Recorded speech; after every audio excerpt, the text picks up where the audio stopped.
Hi, I'm CSC716Presentation1Popko, and this is a slideshow off of the articles in DoD Software Tech News from 2005. This is for the class Secure Software Engineering at DSU, CSC716, and it's in the fall of 2018. So, in these various articles, we talk about different software security issues. And a good place to start is some of the causes of these software security issues. So oftentimes defects are unintentionally introduced in the software during design and development, which just basically means that it's not malicious intent.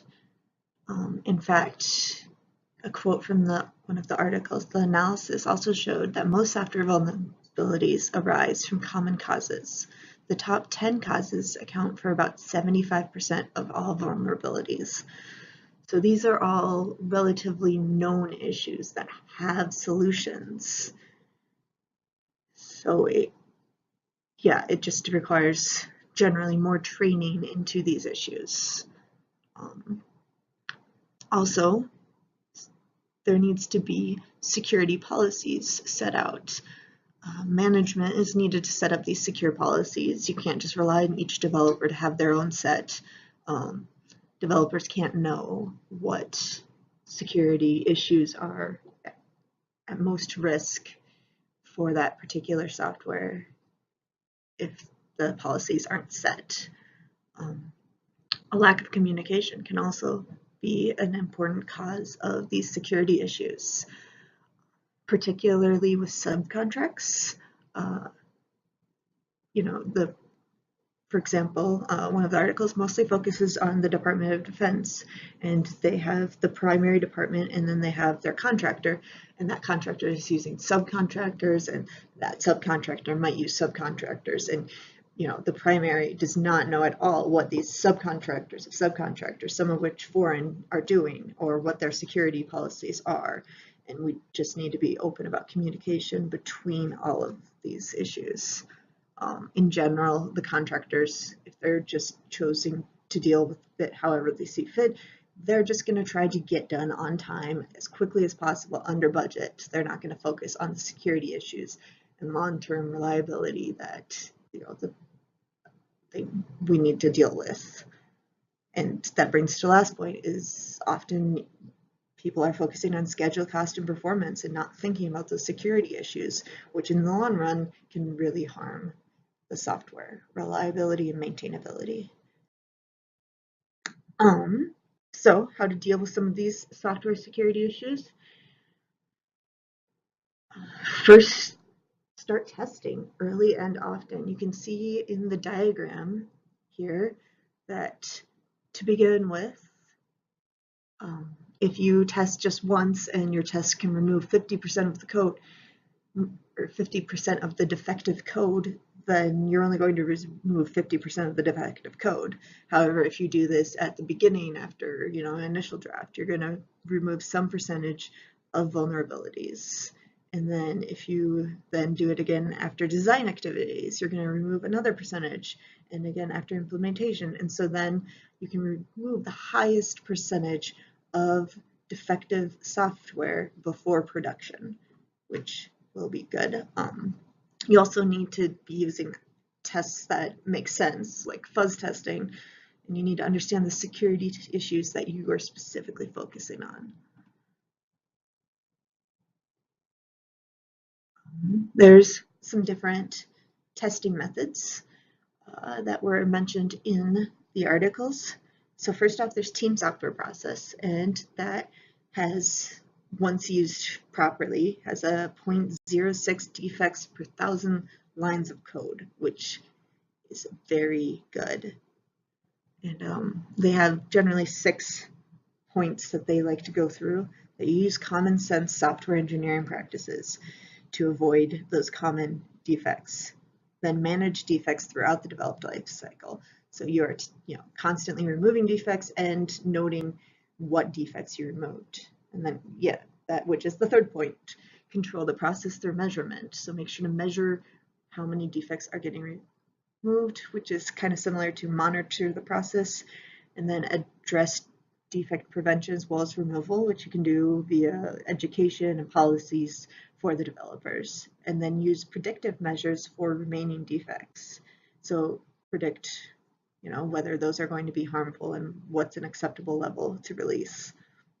Another method of rigorous testing that was discussed in the articles is correctness by construction, which has a 0.1 defects per 1,000 lines of code.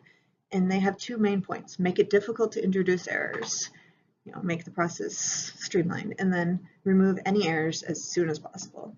So much simpler bullet points, but same general theories. Okay. One must also address when to add security. So security must start with spelling out issues with developers at the beginning and training them in how to avoid common problems.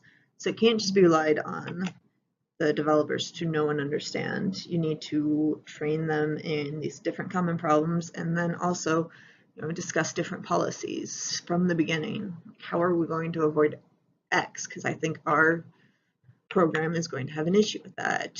Our issue, we might have an issue with buffer overflows and SQL injection. Okay, here's what we need to specifically do to avoid this throughout our development process. And in that sense, it needs to be built in rather than bolted on, which just means you think about it from the beginning rather than at the end tack on some security. Because if you just tack it on at the end, it's not a thought process throughout every step, and it just will not work as well. So a question often asked is the cost of security, because companies want to deliver a product the cheapest way possible in general. So here's a quote by Martin Thomas, visiting professor of software engineering at Oxford University in England. The only way to reduce costs and to keep projects within plans is to dramatically reduce the error rate at every stage in the development. If you do that, the product is not only cheaper, but higher quality, more secure, more reliable, and easier to maintain. So in other words, code without defects is more maintainable and more reliable, and also more secure as a byproduct, which can reduce costs. Defects removed early require less rework. So if you find a defect, let's say you start out with a defect at the very beginning of your code development and it stays there until testing at the very end, well, that defect was probably built upon, and now you're going to have to not only rework that defect, but also all the lines of code that now are depending on how that defect is working, which is less than ideal and is going to take man hours, which costs money. And then remove defects deliver a higher quality, more secure product, which at the end of the day, you want a higher quality product. And if it's less secure, oftentimes there's going to be issues with customers, and there may be fines and lawsuits from that. And finally, quality code is easier to maintain and will require less patches.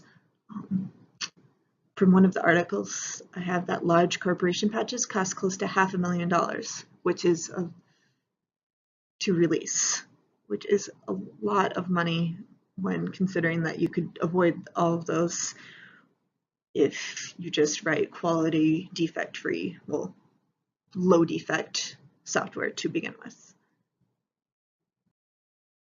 So in conclusion, defects are often due to common issues and they're fixable. You need to start the process by training your developers, but also testing for these defects early and often. And there are a number of testing methods like TCP and correctness by construction. Secure software is less expensive. It's going to cost less in the long run to have that secure software and less defect software. And secure software is obtained via education for developers, clear outline practices, and testing early and often. And yeah, just thank you for your time, and my name is CSC716Presentation1Popko.